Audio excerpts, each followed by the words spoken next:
जैसा कि हमको पता है कि जो आई होता है वो वी नेट बाय जेड होता है। किसी भी वक्त जो आई है हमारा वो वी नेट बाय जेड है। Now let us understand that if at resonance z is minimum which is equals to r। ठीक है, आइए अगर हम मैक्सिमम वोल्टेज करंट की बात करें तो we have maximum voltage and this is z which is given as v naught XL minus XC का स्क्वायर प्लस R का square for an LCR circuit, for an LCR circuit. ये आ गया आपका। अब हम ग्राफ बनाने जा रहे हैं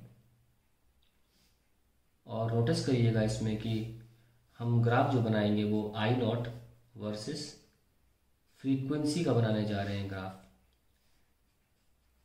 now we can see that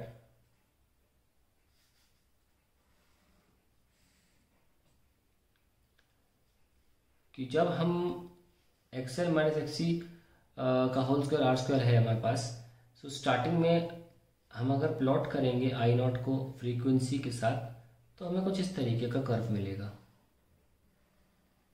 ठीक है, इस तरीके का कर्व मिलेगा और ऑब्वियसली ये वो पॉइंट है जहाँ पर XL माइनस XC शून्य हो जाते हैं और सर्किट में रेजिस्टेंस केवल रेजिस्टर की वजह से होती है। तो ये स्पेशल फ्रीक्वेंसी हम रेजोनेंस फ्रीक्वेंसी बोलते हैं या ओमेगा नॉट से भी दिखाते हैं। ये स्पेशल फ्रीक्वेंसी है और इसका आई नॉट का ग्राफ हमने ओमेगा से बना लिया है। तो यहाँ पर जो वैल्यू है ये आई नॉट मैक्स वैल्यू, यानी कि करंट एम्पलीट्यूड की भी मैक्सिमम वैल्यू।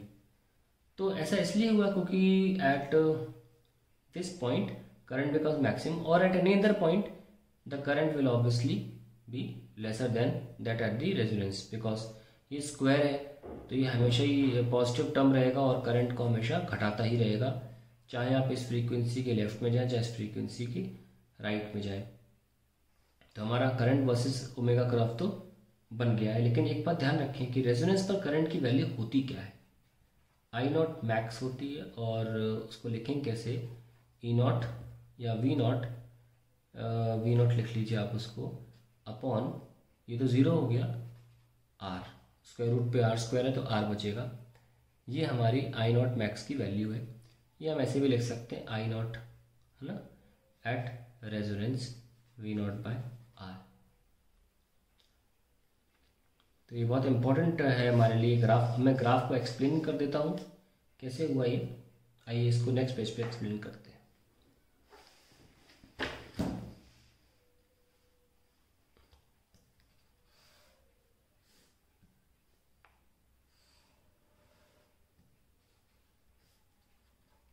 देखिए,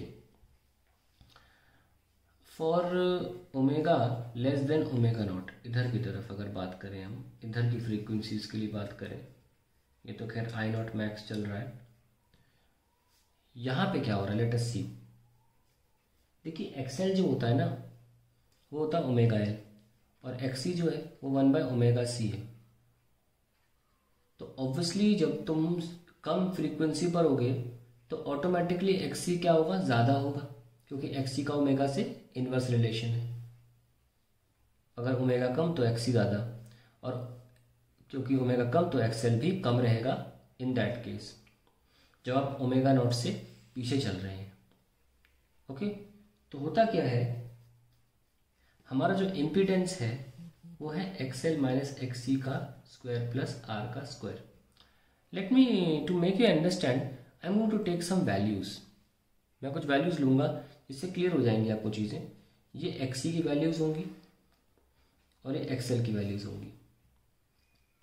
सपोज हम ओमेगा को किसी एक पर्टिकुलर नंबर से स्टार्ट करते हैं, यहाँ से कम से, तो कम में हमेशा एक्सी ज़्यादा रहेगा, सपोज 100, और एक्सएल कम रहेगा, सपोज 10, क्योंकि हम ओमेगा स्टार्टिंग से स्टार्ट कर रहे हैं।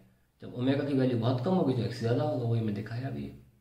अब जैसे जैसे मैं ओमेगा को बढ़ाऊंगा वैसे वैसे एक्सी कम होता चला जाएगा। मान लीजिए 90, I am increasing omega, okay 90, और ये बढ़ेगा 10 क्योंकि ये डायरेक्टली प्रोपोर्शनल है। तो आप नोटिस करिए कि एक्सएल माइनस एक्सी या एक्सी माइनस एक्स जो लिखना चाहो, क्योंकि आफ्टर ऑल ब्रैकेट पे स्क्वायर लग रहा है ना, कुछ भी फर्क नहीं पड़ता। साथ में हम जरा एक्सएल माइनस एक्सी भी कैलकुलेट करते चले जाएं क्या आ रहा है। यहाँ एक्सएल माइनस एक्सी 90 है और यहाँ पे कितना है 70। आप देख सकते हैं कि ये जो एक्सएल माइनस एक्सी है ये घट रहा है, तो जेड भी क्या होगा, घटेगा ना। और जब जेड घटेगा ओवरऑल इम्पीडेंस सर्किट की घटेगी तो करंट बढ़ेगा नहीं।